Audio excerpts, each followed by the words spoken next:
स्वागत है आप सभी का हमारी खास पेशकश खबर हटकर में। मैं हूं ऋतु वर्मा। खबरों की भागदौड़ में कुछ ऐसी दिलचस्प, समाज को आईना दिखाने वाली और हम सबका मनोबल बढ़ाने वाली खबरें अक्सर छूट जाती हैं, इसलिए हम ये खास कार्यक्रम आपके लिए लेकर आए हैं।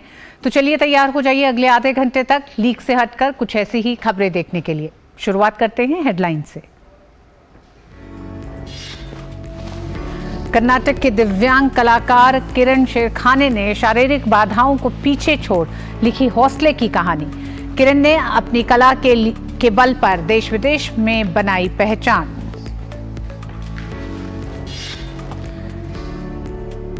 चंडीगढ़ में शुरू हुई भारत की पहली एक्वेरियम टनल। दुबई और सिंगापुर की तर्ज पर बने मछली घर में मौजूद हैं देश विदेश से लाई गई 2 लाख से अधिक मछलियां। सबसे अच्छे देखे जाने वाले यूरोपीय शहरों में से एक वेनिस को देखने के लिए अब पर्यटकों को देना पड़ सकता है अतिरिक्त शुल्क। वेनिस शहर में नगर परिषद ने डे ट्रिप्स के लिए बनाई प्रवेश शुल्क की योजना।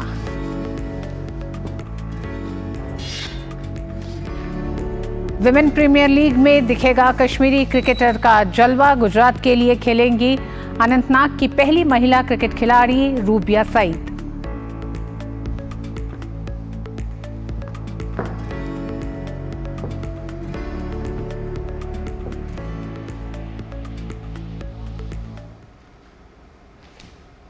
और आइए शुरुआत करेंगे इस जज्बे के साथ, जहां चाह वहां रहा इस कहावत को सच साबित करती ये खबर देखते हैं।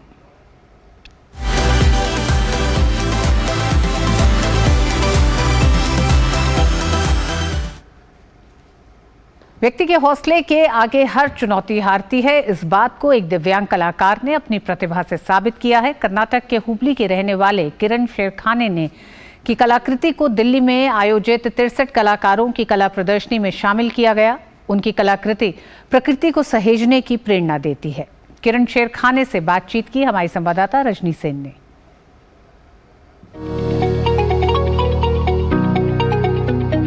दिल्ली की ललित कला अकादमी में पिछले दिनों देश भर के 63 कलाकारों की कला प्रदर्शनी का आयोजन हुआ। प्रकृति, सामाजिक सरोकार, अध्यात्म और जीवन के आनंद से सजी हुई इस कला प्रदर्शनी में देश भर के कलाकारों की उत्कृष्ट कलाकृतियों को शामिल किया गया था। इनमें से एक कलाकार थे किरण शेरखाने। कर्नाटक के हुबली के रहने वाले किरण शेरखाने ने दिव्यांगता की चुनौती को पीछे छोड़ कला को अभिव्यक्ति का माध्यम बनाया और कैनवस पर प्रेरणा की कहानी लिख दी। अपने पिता का साया सर से उठ जाने के बाद परिवार ने उन्हें हौसला दिया, लेकिन आज वे अपने परिवार के लिए ही नहीं बल्कि अन्य दिव्यांग जनों के लिए भी उम्मीद की किरण बने हुए हैं। घूमने फिरने और संगीत के शौकीन किरण शेरखाने अपनी कलाकृति पंचतत्व को इस कला प्रदर्शनी में लेकर आए, जिसका संदेश था प्रकृति को सहेजना। हमने किरण शेरखाने से एक छोटी सी मुलाकात की। हमारे साथ हैं कर्नाटक के किरण शेरखाने। बहुत बहुत स्वागत है आपका डीडी न्यूज़ पे किरण जी। किरण जी, बहुत बहुत आपको बधाई। इस कला प्रदर्शनी में आपकी जो कलाकृति शामिल की गई है उसके बारे में कुछ बताइए, उसमें क्या खास है? मेरे पेंटिंग का शीर्षक है the elements of the life बोल के। इसका साइज है 3 फीट बाय 5 फीट का साइज है और मैं एक्रिलिक और कैनवस और चारकोल में काम किया हूँ। इसमें जो पंच तत्व का सब्जेक्ट के ऊपर मेरा ही एक ओन शैली का एक रूप लेके पेंटिंग बना। किरण, आप बड़े बड़े कैनवस पे चित्र बनाते हैं। जो अभी आपकी कलाकृति है वो भी 3 फीट के कैनवस पे आपने बनाई। अच्छा, तो उसमें क्या आपको कोई चुनौती का सामना करना पड़ता है? क्या आप किसी तरीके की मदद लेते हैं? एक्चुअली करने टाइम थोड़ा कुछ तकलीफें आती है। तब कैनवास घुमाना पड़ता है, ऐसा लंबा खड़ाना पड़ता है, तब मेरा मम्मी ने हेल्प करते हैं कैनवास घुमाने का, ऐसा एडजस्टेबल करने का, क्योंकि बड़ा साइज रहता है, वेट रहता है ना, इसलिए। शुक्रिया किरण, हमसे बातचीत करने के लिए, इतनी अच्छी बातें करने के लिए और अपनी कला की यात्रा हमारे साथ साझा करने के लिए। Okay, thank you. नमस्कार।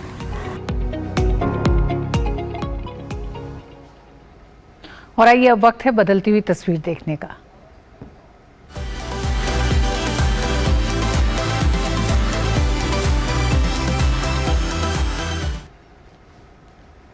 चंडीगढ़ में उत्तर भारत की पहली खास जल सुरंग बनाई गई है, जिसमें एक मछली घर बनाया गया है। इस एक्वेरियम टनल को दुबई और सिंगापुर की तर्ज पर तैयार किया गया है। इस मछली घर में करीब 2 लाख विदेशी मछलियां देखने को मिल रही हैं। चंडीगढ़ में सेक्टर 34 के एग्जीबिशन ग्राउंड में स्थित सी वर्ल्ड कार्निवल में ये है उत्तर भारत की पहली एक्वेरियम टनल। इस जल सुरंग में बना मछली घर तेजी से लोकप्रिय हो रहा है। टनल देखने आ रहे लोग बेहद उत्साहित नजर आ रहे हैं। उनका कहना है कि चंडीगढ़ में इस तरह की टनल उन्होंने पहले कभी नहीं देखी। अब वो इसको देखकर बेहद खुश हैं। टनल के अंदर से जब गुजरते हैं तो ऐसा लगता है जैसे उनके सिर के ऊपर पानी हो और वो अंडर वाटर टनल से गुजर रहे हों। इतनी बड़ी संख्या में रंग बिरंगी किस्म किस्म की मछलियां लोगों का मन मोह रही हैं। हर कोई इस पल को कैमरे में कैद कर लेना चाहता है। बहुत सारी फिशेस हैं, नई नई तरह की, हमें खुद भी नहीं इतनी फिशेस की वैरायटीज पता थी। जैसे टेट्राविडोज होगी, ग्लास कलर ग्लास हो गई, ये बहुत नई वैरायटीज हमें देखने को मिल रही हैं। ये टनल इंडिया की सबसे बड़ी टनल है और 180 फीट में बनाई गई है। इस एक्वेरियम टनल में विश्व के कई अलग अलग हिस्सों से मछलियां लाई गई हैं, जैसे अमेज़न फॉरेस्ट, पैसिफिक ओशन और ऑस्ट्रेलिया। इस एक्वेरियम टनल में अलग अलग तरह के 75 एक्वेरियम बनाए गए हैं, जिनमें विभिन्न प्रजातियों की खूबसूरत और रंग बिरंगी करीब 2,25,000 मछलियां रखी गई हैं। यहाँ पर 5 फीट तक लंबी मछलियाँ भी हैं और आने वाले समय में और भी अधिक मछलियों की वैरायटी यहाँ लाई जाएगी। टोटल हमारे पास यहाँ पर इस टाइम 2.25 लाख मछलियाँ हैं, जिसमें हम 75 एक्वेरियम हैं डिफरेंट तरह के। और ये जितनी भी ये हमारे पास इंडिया की सबसे बड़ी लार्जेस्ट टनल है, 180 फीट। इस एक्वेरियम टनल में लोग एक ही जगह पर आसानी से मछली की एक से बढ़कर एक किस्म देख सकते हैं और उनके बारे में जान सकते हैं। ये पहली बार है कि चंडीगढ़ और उत्तर भारत में दुर्लभ विदेशी मछलियों को दिखाने वाली पहली सुरंग बनाई गई है। इन एक्वेरियम के लिए एक विशेष हैंगर तैयार किया गया है, जिनमें मछलियों को रखा गया है। इस जल सुरंग को बनाने में 5 महीने का समय लगा। टनल में अलग अलग तापमान बनाकर मछलियां रखी गई हैं। Bureau report, DD news. और आइए अब बात करते हैं परंपरा और विरासत की।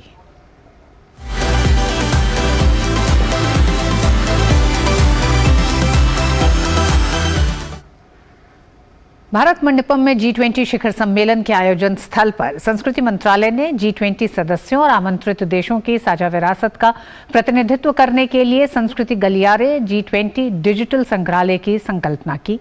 आइए आपको दिखाते हैं इसकी एक झलक।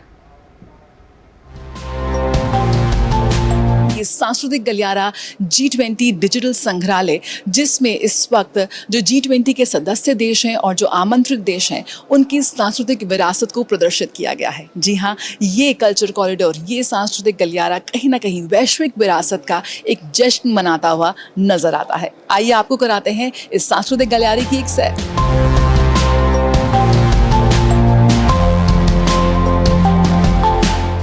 ये प्रदर्शनी भारत की G20 थीम वसुधैव कुटुंबकम पर आधारित है। भारत की तरफ से अष्टाध्यायी को प्रदर्शित किया गया है। ये अष्टाध्यायी की एक पांडुलिपि है जो 5वीं-6ठी शताब्दी ईसा पूर्व में प्रसिद्ध व्याकरणविद पाणिनि द्वारा रचित एक व्याकरण ग्रंथ है। इंडोनेशिया की तरफ से बाटिक सरोंग टेक्सटाइल को प्रदर्शित किया गया है। ये है जापान से लाया गया खास तौर पर किमोनो, पोचो भी एक पोशाक कहा जाता है इसको। और अगर आप इसे करीब से देखेंगे तो आप समझेंगे ये कितना नायाब और दुर्लभ है। जी हाँ, ये 300 वर्ष पुराना किमोनो है। सांस्कृतिक गलियारे में ब्राजील के प्रतिष्ठित राष्ट्रीय संसद भवन को प्रदर्शित किया गया है। अर्जेंटीना की तरफ से पोचो को प्रदर्शित किया गया है। This is a space that truly embodies the spirit of Vasudhaiv Kutumbakam, which was the theme of India's G20 presidency. It recalls our shared journey through the corridors of time, and it also reminds us of the wealth of our shared heritage and humanity. ये है Australia की यिना पुनापू दजरकापी painting. इसे ऑस्ट्रेलियाई artist नारी टजिन ने 1963 में इसे बनाया था। भारत का महत्वपूर्ण साझेदार फ्रांस, या आप मेरे पीछे देख सकते हैं बेहद वाइब्रेंट रंगों से सजा हुआ ये वास, वहाँ के एक छोटे से गांव ऑक्सरे पे इसका नाम रखा गया है। यूरोपीय संघ की तरफ से प्रदर्शित ये कांस्य प्रतिमा प्रख्यात वैज्ञानिक मैरी क्यूरी को श्रद्धांजलि के रूप में तैयार की गई थी। यह इटली से आया अपोलो बेल्वेडियर का स्टैच्यू। जर्मनी के जो ऑटोमोबाइल इनोवेशन है, जो उसकी क्रांति है, उसको यहाँ प्रदर्शित किया गया है इस बीटल मिनिएचर मॉडल्स के रेप्लिका के साथ। रूसी खखास तो वहीं सऊदी अरब की तरफ से शिलालेख को प्रदर्शित किया गया है। इस कल्चरल कॉरिडोर का ये एक बहुत ही इंटरेस्टिंग जोन है। ये है इमर्सिव जोन, जी हाँ, G20 की अध्यक्षता के दौरान पूरे विश्व ने देखी भारत की डिजिटल क्रांति की झलक, और कहीं ना कहीं ये डिजिटल जोन, ये इमर्सिव जोन उस डिजिटल क्रांति को और भी खूबसूरती से पेश करता है।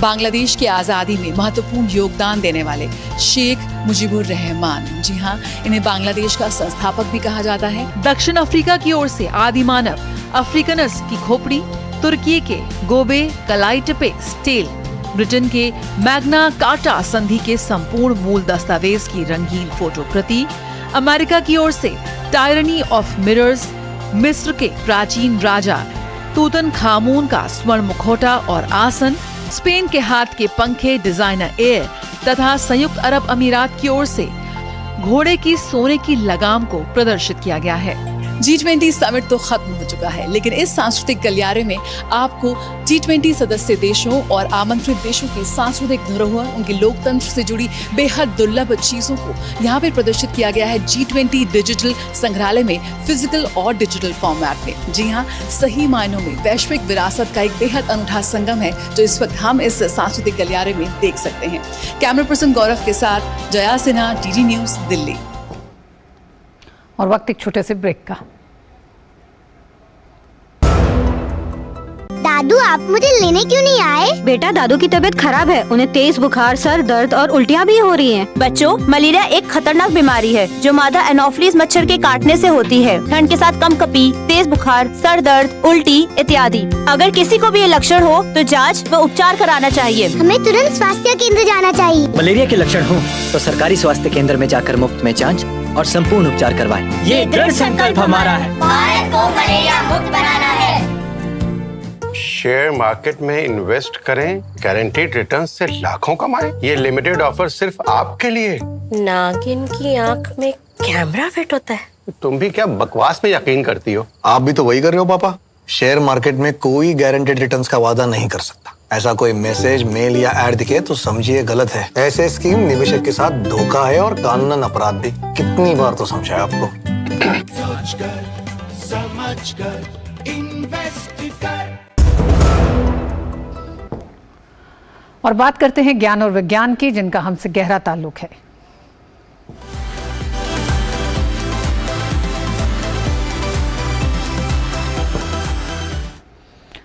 आर्टिफिशियल इंटेलिजेंस हमारे जीवन के हर एक क्षेत्र में जगह बना रहा है और अब तो ये इंसानी दिमाग को पढ़ने जैसा मुश्किल काम भी आसानी से करेगा। दरअसल सिंगापुर के शोधकर्ताओं का मानना है कि उन्होंने एक ऐसी तकनीक विकसित की है जो दिमाग को पढ़ने का काम करेगी। इस तकनीक का नाम माइंडविस है। क्या आर्टिफिशियल इंटेलिजेंस के जरिए हमारे दिमाग को पढ़ा जा सकता है? शायद हाँ। दरअसल नेशनल यूनिवर्सिटी ऑफ सिंगापुर के शोधकर्ताओं का मानना है कि उन्होंने एक ऐसी तकनीक विकसित कर ली है जो दिमाग को पढ़ने जैसा मुश्किल काम करेगी, जिसका नाम माइंडविस है। ली रुइलिन इस शोध में अपना योगदान दे रही हैं। वो इस समय अपने मस्तिष्क को स्कैनिंग के लिए तैयार कर रही हैं। माइंडविस कंप्यूटर को उनके विचारों को पढ़ने और उनके द्वारा देखे जा रहे दृश्यों को फिर से बनाने की अनुमति देगा। मुझे ये जानने में दिलचस्पी है कि मेरा दिमाग क्या आउटपुट दे सकता है और मैं क्या सोच रहा हूँ, इसलिए मैंने इस शोध में भाग लिया है। ली उन 58 प्रतिभागियों में से एक हैं जो शोधकर्ताओं को अपने मस्तिष्क का स्कैन डेटा सेट प्रदान कर रहे हैं। ये तकनीक मैग्नेटिक रेजोनेंस इमेजिंग यानी MRI मशीन में वॉलंटियर्स के मस्तिष्क को स्कैन करने पर निर्भर करती है, जहां उन्हें 1,60,000 विभिन्न छवियों के संपर्क में लाया जाता है। अब दिमाग पढ़ने वाला ये एआई माइंडविज मस्तिष्क को स्कैन करने के साथ साथ छवियों से जोड़ता है और प्रत्येक प्रतिभागी के लिए एक व्यक्तिगत एआई मॉडल बनाता है। जरूरी डेटा इकट्ठा करने के बाद हम आपके लिए एक व्यक्तिगत एआई मॉडल बना सकते हैं और यह एक ट्रांसलेटर की तरह होगा। यह आपके मस्तिष्क की गतिविधियों को वैसे ही समझ सकता है जैसे चैट जीपीटी इंसानों की नेचुरल लैंग्वेज को समझता है। ये एक्सपेरिमेंट अभी तक आम जनता का दिमाग पढ़ने में सक्षम नहीं है, क्योंकि साइंस फिक्शन फिल्मों के दृश्यों के विपरीत ये एआई सिस्टम व्यक्तिगत प्रतिभागियों के लिए ही तैयार किया गया है। Bureau report, DD news. और आइए अब बात 7 समंदर पार की दुनिया की।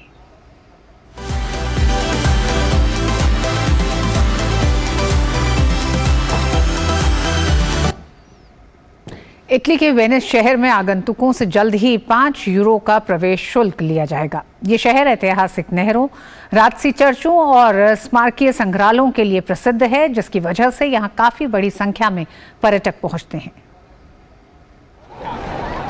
इटली के वेनिस शहर में नगर परिषद ने ऐतिहासिक नहरों, राजसी चर्चों और स्मारकीय संग्रहालयों की ओर आकर्षित होने वाले पर्यटकों के प्रवाह को प्रतिबंधित करने के लिए अगले साल डे ट्रिपर्स के लिए प्रवेश शुल्क के साथ प्रयोग करने की योजना बनाई है।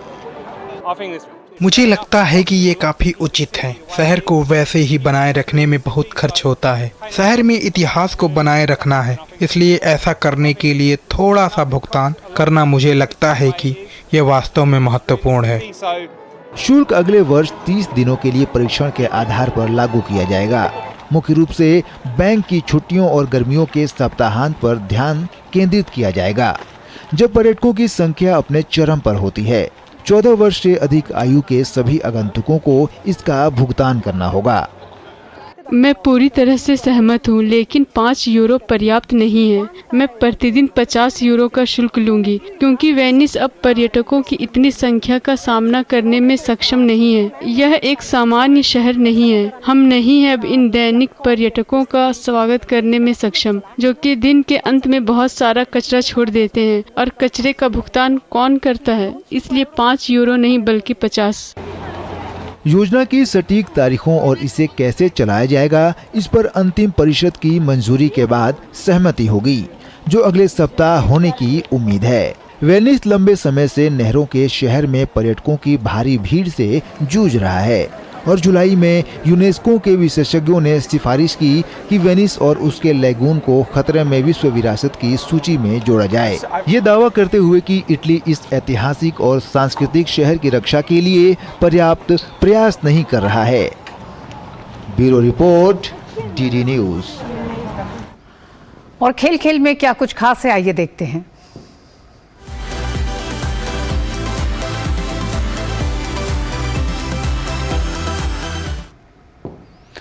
और ये है जम्मू कश्मीर के अनंतनाग जिले की रहने वाली रुबैया। ये कोई आम खिलाड़ी नहीं है, बल्कि जम्मू कश्मीर की पहली ऐसी महिला क्रिकेट खिलाड़ी हैं जिनका चयन महिला इंडियन प्रीमियर लीग में हो गया है। आपको बता दें कि रुबैया सईद को आगामी महिला इंडियन प्रीमियर लीग के लिए गुजरात जायंट्स टीम ने चुन लिया गया है। रुबैया पिछले 10 वर्षों से क्रिकेट खेल रही हैं और उन्होंने अपने शानदार क्रिकेट कौशल के लिए कई पुरस्कार हासिल किए हैं। रुबैया ने बताया कि उनका लक्ष्य अंतर्राष्ट्रीय प्रारूप में भारत का प्रतिनिधित्व करना है और वह इस लक्ष्य को हासिल करने के लिए कड़ी मेहनत कर रही हैं। दक्षिण कश्मीर की ऑलराउंडर महिला क्रिकेटर रुबैया सईद को आगामी महिला इंडियन प्रीमियर लीग के लिए गुजरात टाइटंस ने चुना है। रुबैया सईद दक्षिण कश्मीर के अनंतनाग जिले की एक प्रसिद्ध क्रिकेटर हैं। रुबैया जम्मू कश्मीर की पहली महिला हैं जिन्हें WPL के लिए चुना गया है। रुबैया सईद पिछले 10 वर्षों से क्रिकेट खेल रही हैं और उन्होंने उनके शानदार क्रिकेट कौशल के लिए कई पुरस्कार भी हासिल किए हैं। गुजरात जेंट्स ने कॉल किया है, तो मैं अभी फ़िलहाल जा रही हूँ। आगे का सफ़र वहीं से पता चल जाएगा, बट ओबियसली मैं बहुत ज़्यादा खुश हूँ उस चीज़ के लिए। इतने सालों के बाद मुझे ये चीज़ मिली है, तो ओबियसली ज़्यादा एक्साइटेड हूँ। रुबैया ने बताया कि उनका लक्ष्य अंतर्राष्ट्रीय प्रारूप में भारत का प्रतिनिधित्व करना है और वे इस लक्ष्य को हासिल करने के लिए कड़ी मेहनत कर रही हैं। आई विल सी कि मैं अपने आप को इंटरनेशनल टीम में देखना चाहती हूँ। इसने पहला नेशनल 2011-12 में खेला था, जो रानी बाग हायर सेकेंडरी से हमने एज स्कूल नेशनल इसने खेला अंडर 17 और उसके बाद अंडर 19। खुशकिस्मती की बात है उस साल हमारे J&K का जो मेडल आया, गोल्ड मेडल इस क्रिकेट में, वो रूबिया की वजह से आया। J&K नंबर 1 बना, नंबर 1 टीम बना जो SGFI कंडक्ट करती है गेम्स, उसमें इसका अहम योगदान था।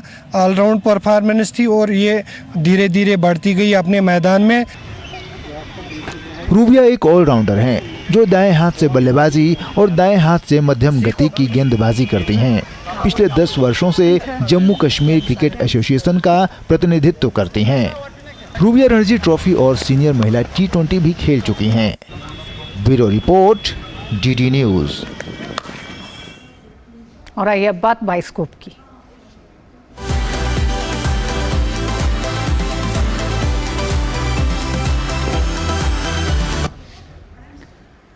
विकी कौशल और मानुषी चिल्लर की film the great Indian family का ट्रेलर आउट हो गया है। ट्रेलर के सामने आते ही फैंस के बीच काफी उत्साह देखा जा रहा है।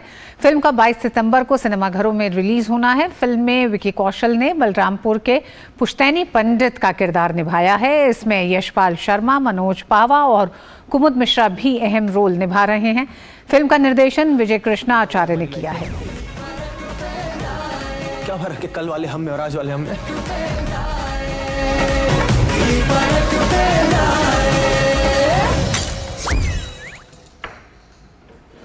विवेक अग्निहोत्री की most awaited film the vaccine war का ट्रेलर रिलीज हो गया है। ये भारत की पहली बायोसाइंस और भारतीय वैज्ञानिकों के संघर्ष पर बेस्ड फिल्म है। फिल्म महामारी और वैक्सीन बनाने की कहानी के इर्द गिर्द घूमती है। द वैक्सीन वॉर में नाना पाटेकर, पल्लवी जोशी, अनुपम खेर, राइमा सेन जैसे सितारों ने काम किया है। फिल्म में भारत की पहली स्वदेशी वैक्सीन के बनने का सच दिखाया गया है। 11 भाषाओं में रिलीज होगी ये फिल्म।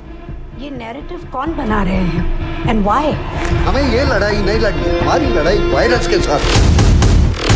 सृष्टि से पहले सत नहीं था, असत भी नहीं, अंतरिक्ष भी नहीं, आकाश भी नहीं था। और खबर हटकर में आज बस इतना ही। मुझे दीजिए अनुमति। नमस्कार।